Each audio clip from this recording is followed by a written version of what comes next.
At 68 years old, Patty Loveless finally broke her silence.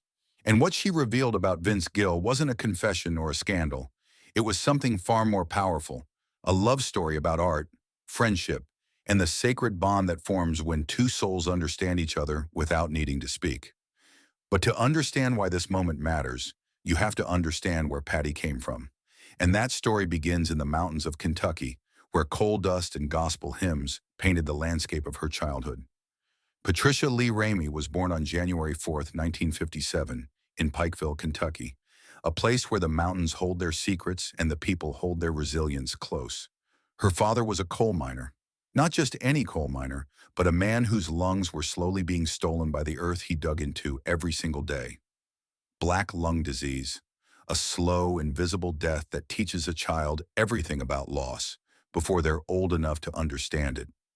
Her mother, Naomi, understood something that most people miss, that pain is only bearable when it's transformed into song. So she taught her daughters to harmonize, to take the ache and turn it into beauty.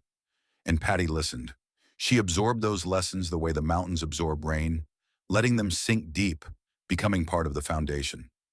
Growing up in Elkhorn City, surrounded by bluegrass and gospel echoing through the hills, Patty idolized the women who had escaped those same mountains and conquered Nashville. Loretta Lynn, Dolly Parton, both Kentucky-born, both proof that a girl from nothing could become everything. Those women showed Patty that it was possible, that there was a way out, that your pain didn't have to be your destiny. Her brother Roger became her first believer. He played guitar, he had connections. And in the early 1970s, when young Patty sang backstage at the Grand Ole Opry, when Porter Wagoner and Dolly Parton themselves stopped to listen, that's when Patty knew. This wasn't a dream anymore. This was a calling. But the path to Nashville is never straightforward, especially not for girls from coal country. In her late teens, Patty married Terry Loveless. The marriage was fueled by ambition and shared dreams. They performed together in small clubs across the South, blending rock and country, hungry and young. But hunger isn't enough. Love isn't enough. And slowly the dream began to crack. The marriage dissolved. Patty found herself back in Kentucky, broken and wondering if she'd imagined the whole thing. Her brother Roger pulled her aside. "One more time," he said. "Give it one more chance." And by the mid-1980s, Patty Loveless, a name taken from her first husband but transformed into something entirely her own, was performing regularly in Nashville. MCA Records signed her in 1985, and suddenly everything changed. Albums like If My Heart Had Windows and Honky Tonk Angel announced the arrival of something rare, a major new talent. Songs like Chains, I'm Falling in Love climbed the charts. Critics started using words like authentic and revolutionary. Patty Loveless had arrived. The 1990s were her golden era. Only What I Feel, When Fallen Angels Fly, The Trouble with the Truth. These weren't just albums. They were confessions. Patty had learned to take everything she'd suffered and pour it into her voice. The heartbreak, the resilience, the compassion.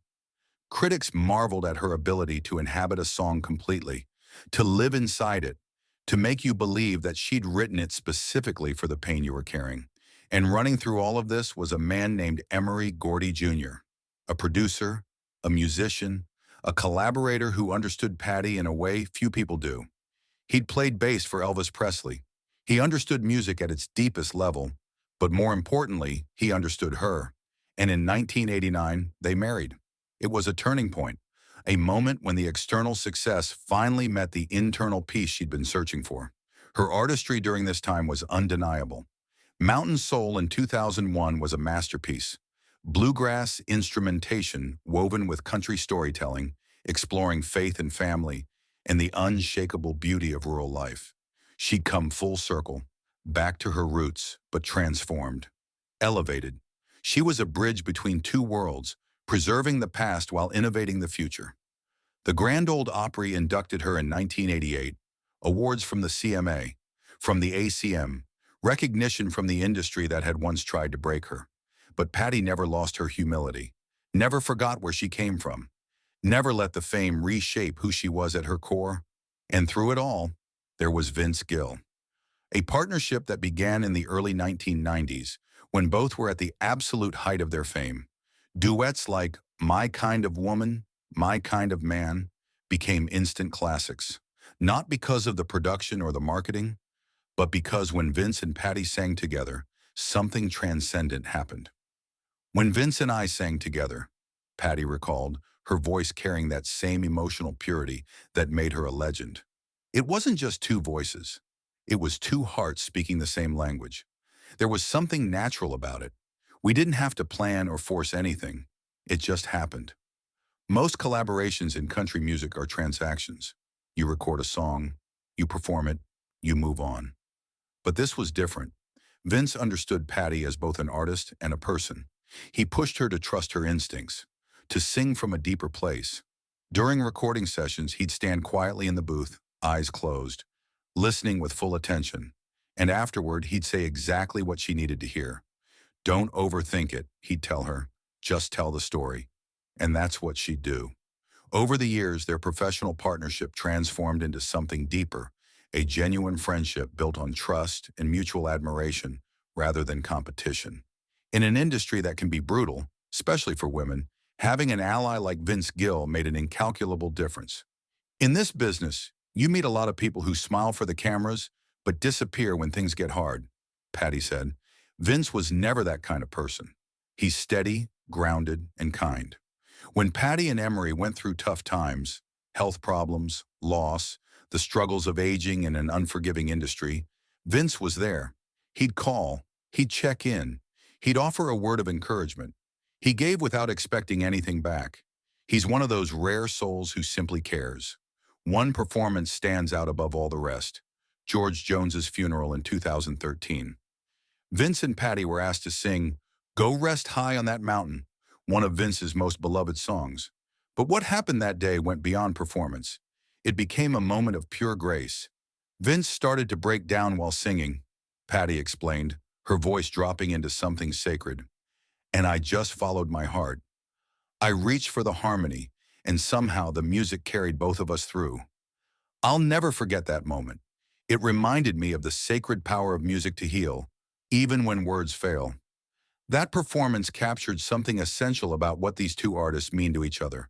Not romance, not drama, something far more real, the understanding that comes from walking the same difficult path, from surviving the same industry, from choosing to remain human in a world that often demands you become something else. Looking back on decades of friendship, Patty is clear about what Vince represents. He's family, she said simply, not by blood, but by bond.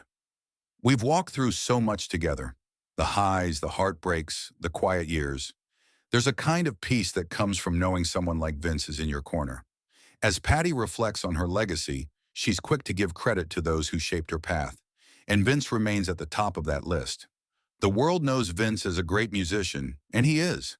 But I know him as something even greater. A man who never forgot where he came from, who treats people with respect, and who uses his gifts to lift others up. I'll always be thankful for that. After years of silence, Patty Loveless's words paint a portrait not just of artistic partnership, but of genuine human connection. One that has endured through the ever-changing tides of fame and time. One that proves that the truest friendships aren't built in the spotlight. They're built in quiet moments, in listening, in showing up when it matters most. And in speaking up at last, Patty reminds her fans of something deeply true. The heart of country music isn't just in the songs. It's in the people who live them with grace, humility, and love. That's what she and Vince have always understood. That's what has kept them together.